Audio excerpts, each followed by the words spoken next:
Alright, you guys, welcome back to the channel. My name is Sterling, and this is another Borderlands 3 episode. Well, not necessarily episode, but video. We just barely had done a video on Amara, so now we're moving on to FL4K or Flak, and which is the Beastmaster. And so we're going to be taking a look into his skill trees and assessing what kind of player he is going to be. All right, so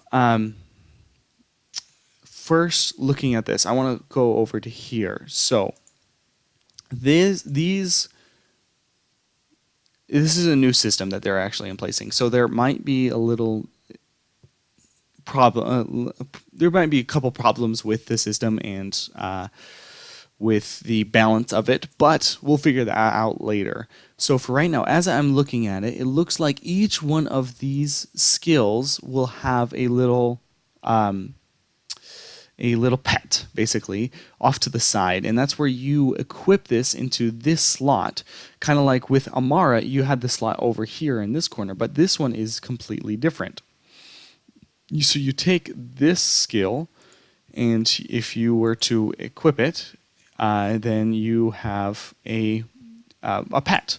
And so it looks like the Skag actually has a plus 5% damage. So if we go over, if it will let me, nope, there we go. Okay, so if we go and equip this one, what does it give us? Plus 5 movement speed. So each one of these has a benefit that probably has to do with what the actual skill tree entails. So I think we're going to start out on this green one and see what it gets us. And it also looks like, this is something I failed to bring up in the last episode. I keep saying episode. Last video. It looks like these little badges, these chevrons as they're called, go in each one of these slots. So you can have only 2 of these equipped, but you can probably upgrade them past the amount that they already are. So that makes sense, and that's actually really cool. I love what they've done with the skill trees, and I think that that's really what they're trying to hit home excuse me, on this Borderlands 3. But that does make me worry about the actual storyline of Borderlands 3 and if it might fail because they were trying so hard to make the skill tree even better than it has been in the past. So anyway, back to the skill tree. And as we did in the last video, we're going to be taking a look at the top and the bottom and assessing what the whole tree might be about. So, fade away. Flak cloaks, turning invisible. Flak can fire 3 shots while cloaked, and each shot is automatically a critical hit. While cloaked, Flak has increased movement speed and health regeneration. So the critical hit damage is 200%. Amazing. The movement speed is faster. Health generation 3% of max health per second. So if there's 15 seconds, let's do a little math here. Pull up my calculator. So if there's 15 seconds times the 3% of health, that's 45% of health. So you can basically gain half of your health back while being invisible, and meaning that they're going to be attacking your little wolfy guy, your jabber, and they won't be attacking you while invisible. And you also get a lot more damage. So from what actually we can see right here, him holding, and from this, it looks like he's going to be more of a lay back and let the animals attack, and you can stay just far away and not attack. And this is one of the kind of playstyle, that's the word, that I like to do, because I like to hang back and let those guys take damage while I just sit back and shoot. And you guys may have seen this in my Fallout, when I love to snipe, and I love to stay far away from the combat. I like to sneak and shoot them from far away so that I don't have to actually take any damage, though that hasn't worked out in this last episode, but that's not important.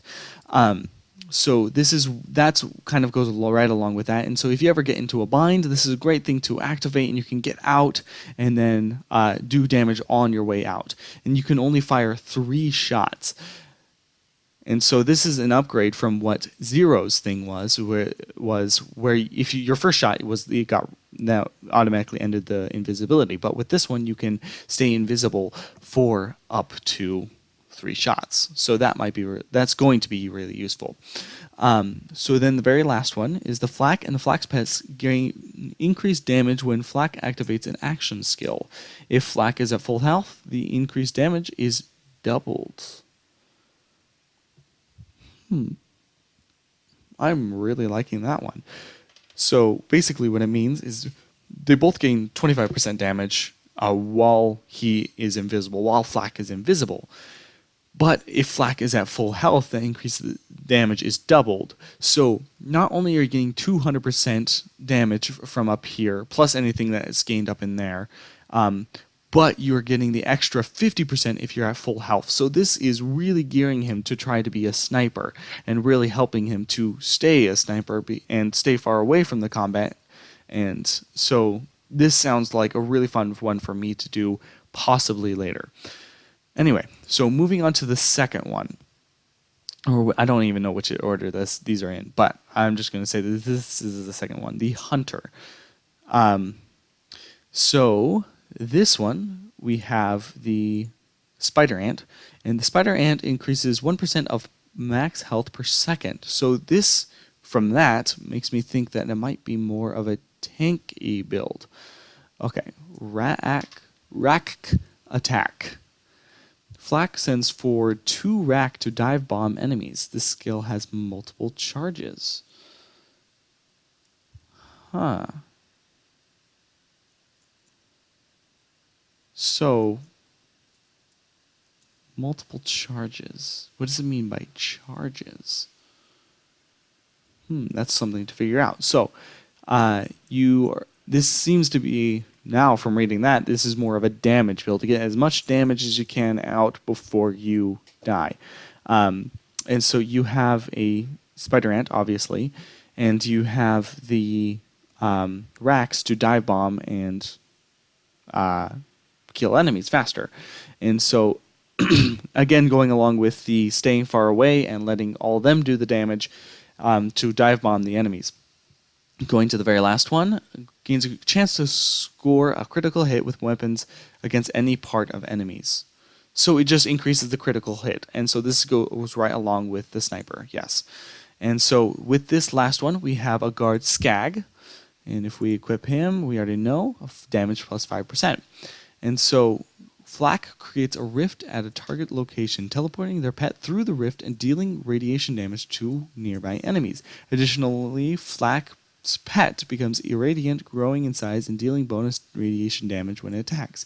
Using Gamma Burst while Flak's pet is downed or dead will revive the pet at the target location with 30% of its health, but with double action skill cooldown time.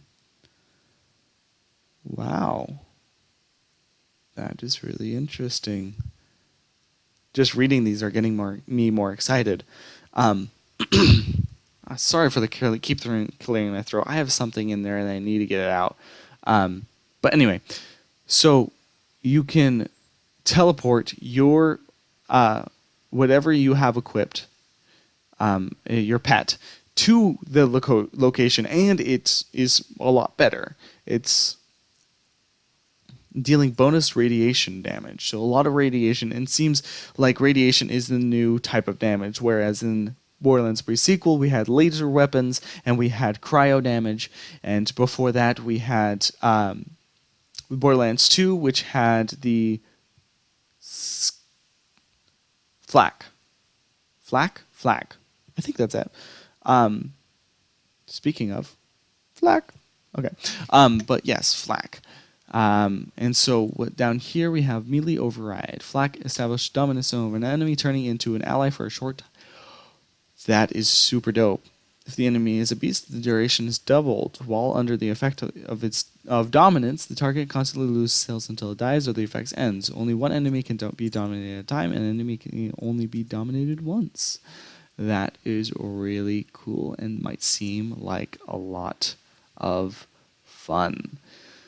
Now, thank you guys for joining me on this adventure trying to figure out Flak. So from what it seems. Flak is more of the trying to stay far away and stay out of sight, and do is very high damage. And so it's previously we had a lot of crowd control, and this is more of a, I would say, more of a solo player kind of build. It's you basically a sniper. Um, this can be played solo by sending out your guard dogs or your pets out to go and attack, or you can play with friends and have them go out and attack while you stay back in. So, anyway, thank you guys for joining me. And this has been a lot of fun. And next episode, next video, we're going to be moving on to the next character. And if you guys liked, please leave a like, and I'll see you guys in the next video.